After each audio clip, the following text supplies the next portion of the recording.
I never thought I'd be the guy getting into a showdown with the homeowners association HOAs, man. They're like the hall monitors of suburbia, always sniffing around for something to nitpick. I moved out to Willow Creek, a quiet little corner of nowhere, to get away from all that noise, to sink my hands into the dirt and grow something real, something mine. After 30 years grinding away in state agriculture writing laws, inspecting farms, dealing with bureaucrats who couldn't tell a peach from a potato, I was done, ready for a life where the only thing I had to argue with was the weather. My name's Tom Harlan, retired widower, grandpa to 3 wild kids who love my apple pies. I bought this scrappy piece of land just outside the Willow Creek. HOA lines 10 acres of tangled weeds, broken fences, and dreams waiting to happen. It wasn't much to look at, but the soil was rich, the sun hit just right, and I could see it. Rows of apple trees, heavy with fruit, kids running through, neighbors swapping stories over a basket of Honeycrisps. That was the plan, and for a couple of years, it was perfect. I fixed up the old barn, planted 60 trees, set up a little take what you need, pay what you can stand by the road. Folks loved it, left me $5 here, a thank you note there, even a jar of homemade blackberry jam once with a scrawled "Tom, you're a gem." It felt good, like I was building something not just for me, but for everyone. Then she showed up. Linda Carver, blonde, clipboard carrying, always dressed like she's auditioning for a real estate reality show. She'd moved into one of those cookie-cutter houses in Willow Creek, the kind with perfect lawns and zero soul. And right away, she had a problem with my orchard. I'd see her walking her yappy little dog, staring at my trees like they'd personally insulted her. At first, I figured, okay, maybe she doesn't like the smell of mulch or the sight of my beat-up tractor. No big deal, live and let live, right? But then the letters started coming not from the county, not from the city, but from the Willow Creek HOA, addressed to property occupant like I was some squatter. The first one was pure passive-aggressive gold. Your land fails to align with our community's aesthetic standards. I laughed, tossed in the trash, kept pruning my trees. But the next one had teeth. Commercial activity is prohibited in or near HOA boundaries. Commercial activity? My little stand where kids left quarters for apples? I knew my right shell. I'd written half the AG codes in this state. My land was zoned agricultural, exempt from their nonsense, and that stand didn't even come close to breaking any rules. But Linda wasn't playing by logic. She was playing for control. One morning, she marched right up to my gate, arms crossed, heels sinking into the gravel. "This fruit stands out to go, Mr. Harlan," she snapped, not even a hello. "It's dragging down property values, bringing in riffraff." I wiped the sweat off my brow, squinted at her from under my ball cap. "Morning, Linda." "Riffraff, huh? You mean the kids drawing butterflies under my trees, or the old folks grabbing a gala for their pies?" Her eyes narrowed. "This is a residential neighborhood, not a farm stand. If you want to play country, go do it somewhere else." I just smiled, tipped my hat, went back to my crates. She stood there, fuming, waiting for me to grovel or argue. I didn't give her the satisfaction, but that was just the warm-up. A week later, a thick envelope landed in my mailbox, gold embossed, official-looking, like the HOA thought they were the FBI. 6 pages of jargon, claiming my orchard violated some vague, adjacent land compliance rule, demanding I shut down the stand and show up to a hearing. I've seen this trick before: bury someone in paperwork. Make it sound scary. Hope they fold. I didn't.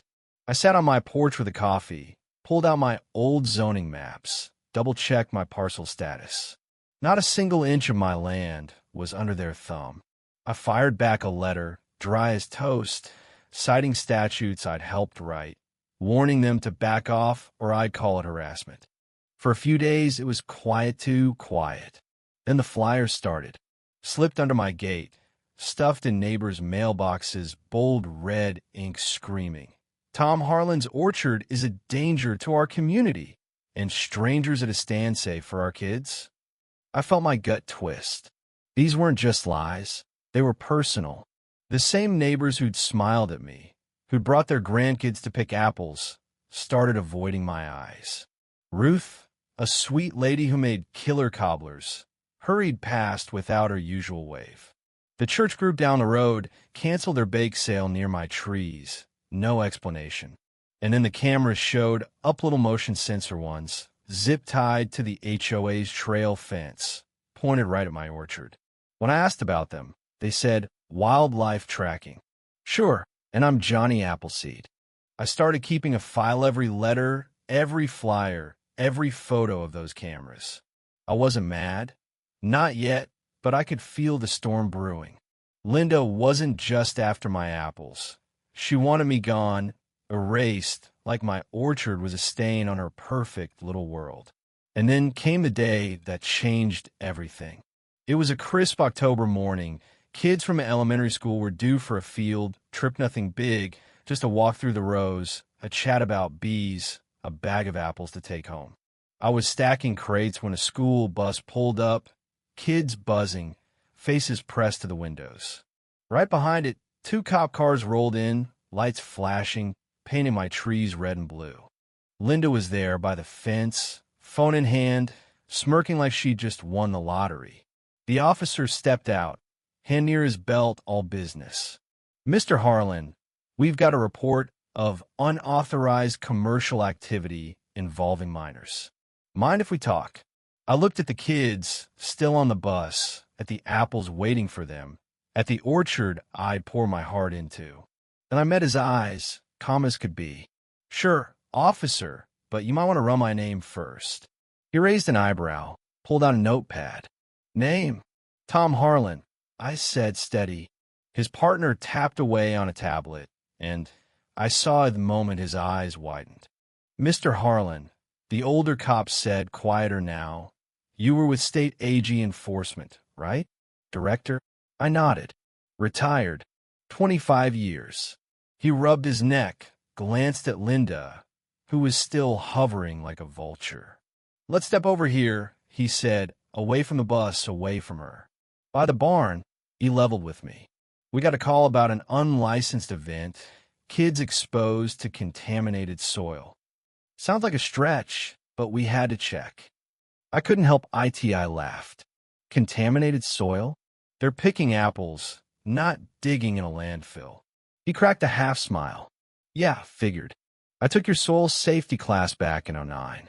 Still got the checklist. I handed him my binder zoning docs, exemption codes, lab tests on the apples. They flipped through it, nodded, handed it back. You're good, Mr. Harlan. Sorry for the trouble. Linda, though, wasn't having it.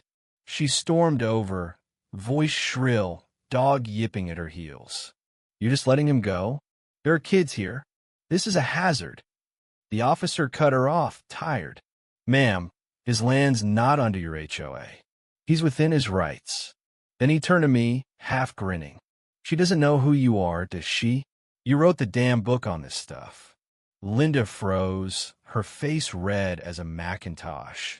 And for the first time, I saw her realize she wasn't fighting some old farmer. She was fighting the guy who built the rules she was trying to twist. The kids got their tour, laughed, ate apples. Linda slunk off, but I knew she wasn't done. She doubled down, spreading flyers that painted me as some shady operative, saying I was using government connections to dodge the law. It was laughable, but stung neighbors' eyes shared cider with started whispering. I didn't yell, didn't confront her. Instead, I showed up at an HOA meeting, first time ever, wearing my old state jacket, carrying that same binder. Linda was mid-speech, preaching about community standards when she saw me. Her voice caught, but she forced a smile. Mr. Harlan, here to address concerns? I took the mic calm, like I was explaining soil pH to a rookie inspector. I'm Tom Harlan, retired director of state AG enforcement. I helped write the laws that protect places like my orchard. Here's the paperwork, maps, codes, permits. My land's not yours to control. If you push this, you're breaking state law, and I'll file an injunction. I passed out copies, watched the board's faces shift from confidence to panic. Linda's smile cracked. The meeting ended early. She didn't stop. She filed a petition with the county, claiming my land's exemptions were misclassified.